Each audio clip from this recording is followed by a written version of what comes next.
kin san ba wanda zai ganki wannan kyakkyawar halittar iya hucewa har na tafi sai na dawo da baya saboda zuciyata gaskiya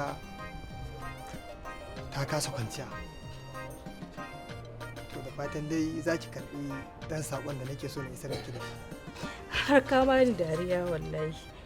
To ni da ka ganni ni ban san kowa fa a garin nan ba.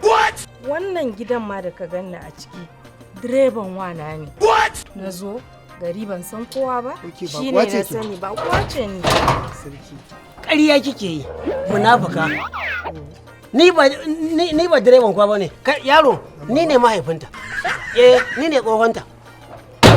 Munafuka banza munafuka wofi. Wato ashe to wato ba dan Allah ya sa ma na ji wato kasuwa ma zaki mai da nake sai da ni ko? Kasuwa zaki kai ni ki sayar. Wato ke ma kin zama irin wancan ƴan matan ko? Shikenan sai a wayi gari. Oh my god. Au. Ni ne me yasa kullun kai sai ka zan canza miki halitta baki a nan gurin. Munafuka. Ke ma irin wancan ƴan matan ne ko? Canza miki halitta baki mara kunya kawai. Ana magana kina sun kai da kan tinkiya. Yaro, ni ne mahaifinta. So take ta zama irin wa'ancan 'yan matan wanda suke komawa gidan wani su zauna su ce nan ne gidan ubansu.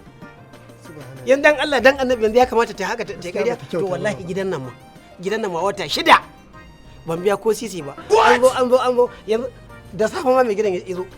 Karkashin gado ne kana a ce ba nan. Talauci a guna yanzu ka bayan hannu ba da aikin fari bare na baki.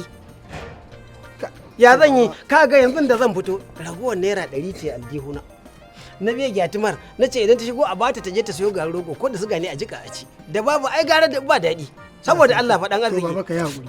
To yanzu mu je tunda shago na nan kusa yake mu je a dan karɓo da abin da ba a rasa ba. A shagon? Ba matsala ne. Kai madalla dan arziki. Sai hakuri. Na gode fa. Allah ya saka da alheri. Madalla ke ku yar banza sai tsokan makara. Sani indomi ma sai yasa yace ya fasa. Sai yi baya so. Har kayan da ya kace ya fasa. Ya yafi. Yar banza. Na sake ji.